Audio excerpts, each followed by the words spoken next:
apa? Saya kan bilang ada undang-undang ITE di sini. Saya punya tugas, saya juga dilindungi undang-undang. Anda melakukan tugas. Hah? Mana surat tugas Anda? Mana surat tugas Saya Anda? seorang pimpinan redaksi media Trans TV. Kenapa? Kenapa? Ada yang salah? Hah? Lalu? Saya datang ikut liput kegiatan. Lalu? Iya bukan di sini. Ini kan di lingkungan puskesmas. Hai. Hai. Sudah salah. Ada aturannya dalam sarana kesehatan. Aturannya gimana? Undang-undang ITE. Mungkin Bapak bisa jelaskan kepada kami terkait kronologi kejadian yang di Puskesmas Labuan Bajo. Oke, baik, terima kasih teman-teman wartawan. Jadi saya menceritakan kronologis dari awal terkait situasi yang kemarin.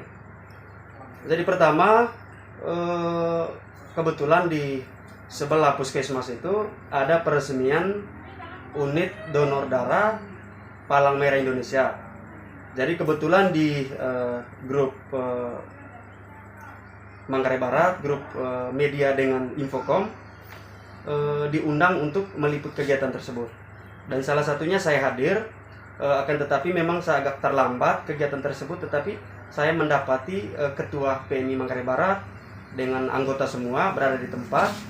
Nah, sesampainya di sana selesai membicarakan soal kegiatan peresmian kantor unit donor darah Palang Merah Indonesia. Nah, kami berdiskusi dengan Ketua PMI Manggarai Barat dengan anggota. Nah, setelah itu sekitar 5 menit kemudian kami mendengar ada keributan. Dan keributan ini bukan hanya suara kecil, tetapi keributan suara yang begitu keras sehingga membuat kami kaget. Ada apa dengan situasi yang terjadi di wilayah halaman Puskesmas Labuan Bajo. Nah, mendengar situasi tersebut, ya namanya kita sebagai wartawan, saya pribadi sebagai media, jadi saya bergegas sekitar jarak dari kantor PMI yang baru diresmikan dengan Puskesmas Labuan Bajo ini hanya 5 meter. Di situ saya melihat ada yang sedang berkelahi dan saling dorong, dan pada saat itu juga saya melihat salah satu dari yang berkelahi ini jatuh ke tanah. Nah, dengan bergegas saya mengambil HP dari saku, ya namanya wartawan kan, ini berita heboh, jadi saya ambil untuk buat video. Dan pada saat itu semua petugas kesehatan dan ada beberapa pasien ataupun keluarga pasien yang berkunjung ke rumah sakit Labuan Bajo kaget kan mendengar keributan ini, akhirnya keluar. Jadi pada saat saya mengambil video, tiba-tiba datang seorang dokter, dan dokter ini saya baru lihat, saya tidak kenal. Awalnya saya tidak tahu namanya siapa. Dia datang dan tunjuk saya. Dia bilang, "Hei, kau siapa?" Begitu. "Kau tahu undang-undang ITE tidak?" Begitu. "Kau sudah melanggar. Kalau kau mau ambil video atau ambil gambar, kau harus izin dulu sama kita." Begitu. "Pokoknya kau harus hapus itu video. Kau tidak punya hak." Nah, setelah itu ya merasa saya diganggu pada saat peliputannya. Itu liputan karena memang berita hangat. Jadi saya merasa, akhirnya saya mendekati. Nah, dengan bergegas juga dia datang mendekat ke saya dan sambil tunjuk-tunjuk. Dia bilang, "Kau sebagai apa?" Nah, saya menjawab bahwa saya ini seorang wartawan. Begitu. Nah, terus mana kau punya legalitas? Mana surat tugas? Saya bilang, tanpa saya menunjukkan surat tugas, saya ini seorang wartawan. Bapak lihat saya punya baju, ID card. Begitu. Saya ini seorang pimpinan redaksi media Trans TV 45 seluruh Indonesia. Begitu. Nah, melihat kejadian itu akhirnya beberapa petugas yang ada di Puskesmas Labuan Bajo melerai. Akhirnya mereka menarik saya, "Pak, nggak usah lah, kita ini apa." Nah, setelah dari situ saya keluar. Dokter yang bersangkutan pun saya mendapat info bahwa beliau seorang dokter, dia bertugas di bagian umum. Begitu. Di bagian umum.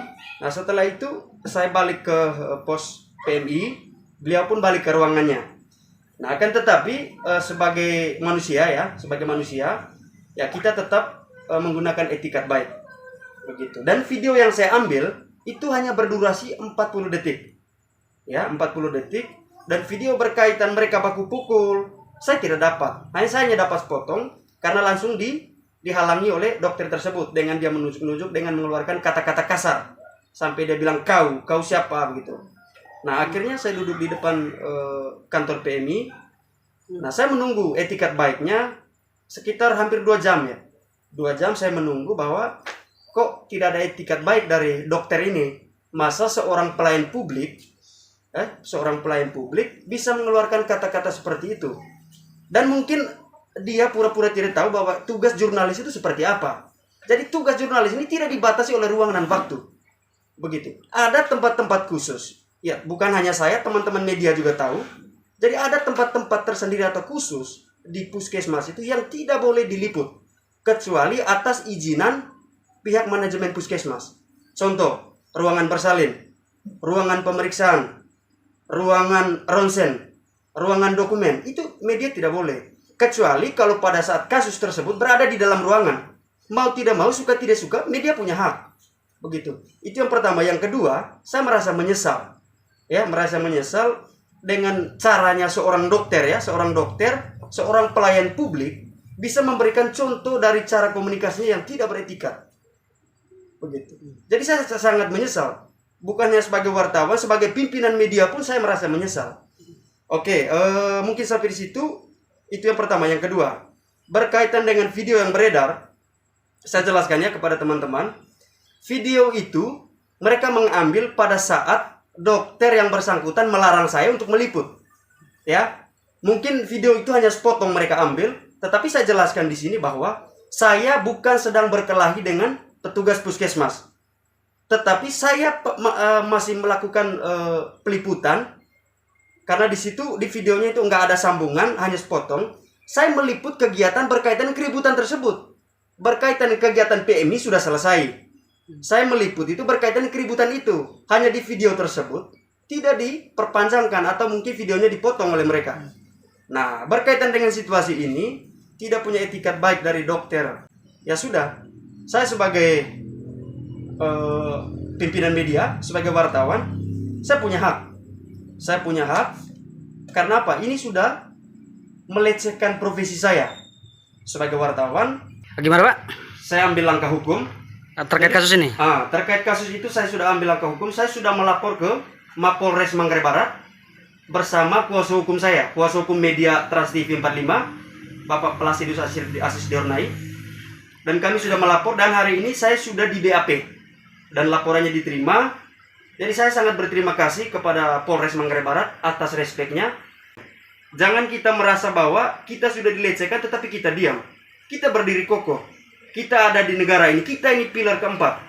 Tidak ada satupun yang akan menghina kita punya pekerjaan. Kita bekerja sesuai dengan kode etik jurnalis dan profesional jurnalis.